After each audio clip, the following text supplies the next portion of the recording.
ẹnikẹ́ni tí ìwọ bá nípa láti ṣe ìrànlọ́wọ́ fún òun náà lẹ́ni kejì rẹ̀. Lára àwọn ajàǹgbara ilẹ̀ Yorùbá ní ọkùnrin yìí ṣe o. Àwọn jàǹdùkú oníjàgbá olè ọ̀fọ́n àlọ́kọlòǹkìgbè ni wọ́n wọlé tọ̀ wá o. Wọ́n ní tiẹ̀ pọ̀ jù, kò jẹ́ káwọn máa ríṣẹ́ ṣe o. Ṣé iṣẹ́ OPC ní kí ó dáàbò bo ilẹ̀ Yorùbá, kí wọ́n gba ọmọ odò tó dá ìwà lọ́wọ́ gbogbo ẹni tí ó lè ṣe ìran Yorùbá àti dúkìá wọn lọ́ṣẹ́ gidigidi. Wọ́n ti fọ́ Olúmídé Ọládìpọ̀ lójú o. Bẹ́ẹ̀ lọkùnrin nílò ìrànlọ́wọ́ gidigidi. Nínú ìdààmú òun ìṣòro ni ìyàwó ti kọ̀ sílẹ̀. Bẹ́ẹ̀ ló wà lọ́wọ́ Ọlọ́run láti máa rí ayé gbé. Ọ̀rọ̀ rèé o lẹ́nu ẹni ọ̀rọ̀ kan.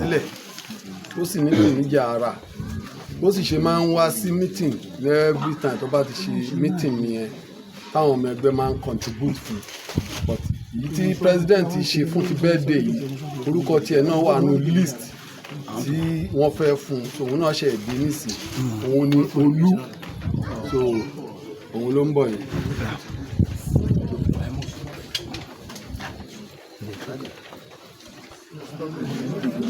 Ele botou.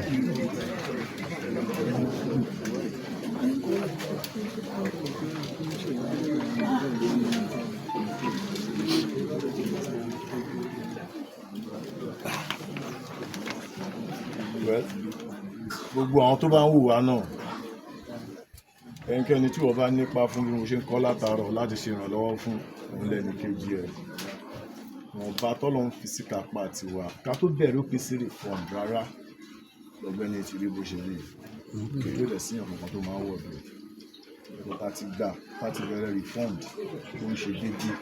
So lẹ́yìn tí mò ń ṣe bá ṣe ń ṣèpàdé lẹ̀ tó bá tó àkókò kan àtúnyìn máa gba owó fún nínú ẹgbẹ́ padà ṣe máa ń ṣe ní gbogbo ìpàdé fún mi, but kò tó òun náà ló fi jẹ́ kó yèrè bó ṣe rí. Ẹnikẹ́ni tó bá ní anything àwọn tó ń wò wá lẹ́ni wú ẹ̀ láti ṣe fún láti fi ràn lọ́wọ́ kọ́kàn sí wa lórí 08035 01 36 00 lẹ́ẹ̀kan sí 08035 01 36 00. Bó ṣe wà ń sin ilé tó wà wọ́n ti lè kúrò ńbẹ̀, à ń gbìyànjú àti ìdá sanwó ilé yẹn náà láti wálé ní ìfọ̀ depending on nǹkan tí landlord bá sọ fún wa. Ìrànlọ́wọ́ tẹ́nibọ̀dé bá lè ṣe fún ó ní ìgbà tó gbọ́. Ọmọ tó mú àrùn náà. Ẹni sùúrù, ẹ jẹ́ ká sáré ṣe ìdábí. Orúkọ yín sà? Ìwọ nọ́mbà rẹ̀. Ẹ ti ń ṣe ẹgbẹ́ ìtọ́jú mélòó? Ó ti pẹ́. Bó ṣe wá rí kí ni ìrànlọ́wọ́ kẹ́ ẹ fẹ́? Yàtọ̀ sí ẹgbẹ́ yín tẹ́ fẹ́ káàkiri àgbáyé tẹ́ fẹ́ káwọn èèyàn ṣe fún yín bó ṣe rí. Ìrànlọ́wọ́ tí mo fẹ́ náà ni lórí òun náà ni ọ̀gá ti sọ yẹn, ní lórí ọ̀rọ̀ ilé. Wọ́n dẹ̀ ti ń bá mi gbìyànjú torí mo fẹ́ gba ilé náà ní kí n jẹ wá nǹkan tí máa jẹ máa ṣe tí máa fi rí ọwọ́ mú lọ sẹ́nu láti fi bọ́ ọmọ. Ok, ẹni ìyàwó ẹ lọ́mọ? Ìyàwó mi ti lọ, ọmọ mi nìkan ló kú lọ́dọ̀ mi. Ó ti lọ ṣáájú kí eléyìí tó ṣẹlẹ̀ àbí nínú ìrìn àjò yẹn náà ni? Nínú ìrìn àjò yẹn náà ló ṣe lọ ni. Ṣé mọ́ ebi yín ni? Bọ́ ṣe bí mi kọ́ ni ẹ̀. Kí ló ṣẹlẹ̀? Báwo ni a wáyé? Kí ló ṣẹlẹ̀? Wọ́n attack mi náà. Spiritual attack àbí physical attack? Ìrọ̀ visitor. Physical. Wọ́n á dà nǹkan. Báwo lè ṣẹlẹ̀ gan? Wọ́n yìnbọn fún mi. Ìbọn ni? Bàtà ká ní mọ́lé. Àwọn olè ni àbáwọn ọmọ ẹlẹ́gbẹ́ àbí bó ló ṣe jẹ́? Àwọn olè náà ní ibi tí mo ti ń ṣe security. Ó jẹ́ wá ti kúrò ní iṣẹ́, mo wá lọ sílé, mo ṣe délé, mo mọ̀ kán trace mi wálé, wọ́n ṣàṣeyọrí ọ̀rọ̀ fún mi ní. Èmi bá jẹ́ trace wọn. Ìgbà tó wọ́n rí pé mo lé wọn tí ipá mi ká wọn, mo mẹ́mọ̀ kán káàdì lójú náà, bó ṣe ìbọn fún mi lójú ni ẹ̀. Ọdún mélòó sẹ́yìn báyìí? Ó ti tó 11 years. 11 years. Láṣàánú. Tẹ́lẹ̀ ó sì ní ìpèníjà ara, bó sì ṣe máa ń wá sí meeting every time tó bá ti ṣe meeting yẹn táwọn ọmọ ẹgbẹ́ máa ń contribute fún, but èyí tí president ṣe fún ti birthday yìí orúkọ tiẹ̀ náà wà ní list tí wọ́n fẹ́ fún, so òun náà ṣe èdè nísìn, òun ni olú, so òun ló ń bọ̀ yẹn.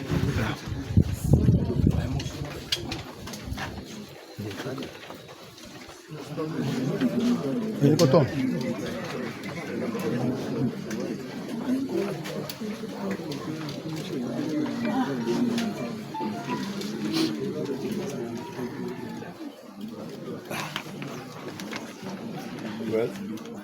gbogbo àwọn tó bá ń wò wá náà ẹnikẹ́ni tí wọ́n bá nípa fún bí mo ṣe ń kọ́ látàárọ̀ láti ṣe ìrànlọ́wọ́ fún òun lẹ́ni kejì ẹ̀ wọ́n bá tọ́lọ́run fi sí kápá tiwa ká tó bẹ̀rẹ̀ OPC Reformed rárá lọ́gbẹ́ni ti rí bó ṣe rí kí ló dẹ̀ sí ọ̀nà tó máa ń wọ̀ bẹ́ẹ̀ ẹ̀kọ́ tá ti gbà tá ti bẹ̀rẹ̀ Reformed tó ń ṣe déédéé so lẹ́yìn tí mò ń ṣe bá ṣe ń ṣèpàdé lẹ̀ tó bá tó àkókò kan àtúnyìn máa gba owó fún nínú ẹgbẹ́ padà ṣe máa ṣe ní gbogbo ìpàdé fún mi but kò tó òun náà ló fi jẹ́ kó èrè bó ṣe rí so ẹnikẹ́ni tó bá ní anything àwọn tó ń wò wá lẹ́ni wú ẹ̀ láti ṣe fún láti fi ràn lọ́wọ́ kọ́kàn sí wa lórí 080 35 01 36 00 lẹ́ẹ̀kan sí 080 35 01 36 00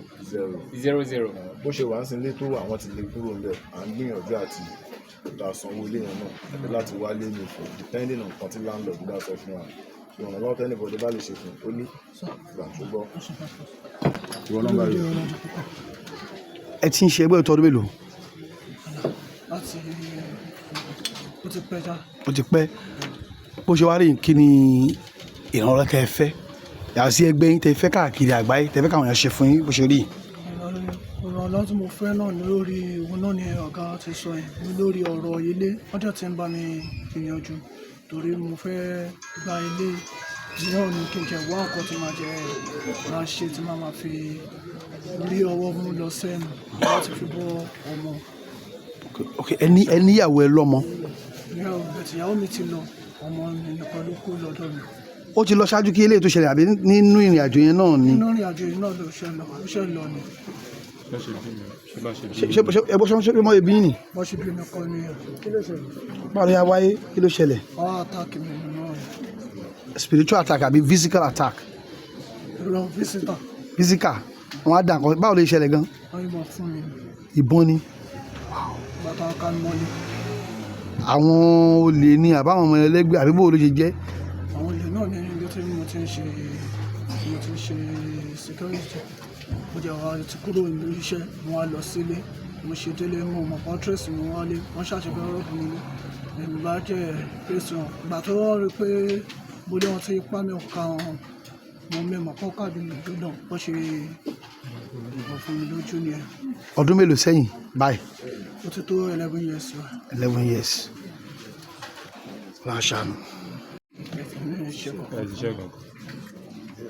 tó bá fẹ́ ràn yín lọ́wọ́ iṣẹ́ wo ló wà lọ́kàn yín láti ṣe. láti ta nǹkan náà ni máa ṣàwọ̀ bísíǹsì tí màá máa ṣe àbí tí ẹni tó bá túmọ̀ iṣẹ́ tí mo lè ṣe tó jẹ́ pé ó lè gbé mi wọ́n jọ kọ́ ṣàánú mi lè lọ. ok ṣeun we are fine. èmi igbákejì ààrẹ ẹgbẹ́ OPC Reformed vice president orúkọ mi ni Àfọlábí Ọmọ́tọ́ṣọ̀ aka Alekuwodo. Alekuwodo. owó bàbá dámìà mo fi 20,000 èmi náà fi ràn án lọ́wọ́. Allahu ṣeun wa. gbà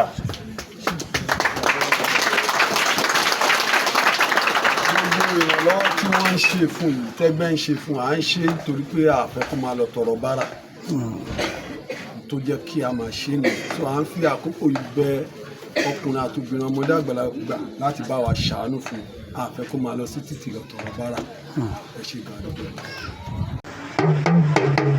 Alore TV Alore TV nílé nílé òkúre ẹ máa wò ó ètò tó kọ́ni lọ́gbọ́n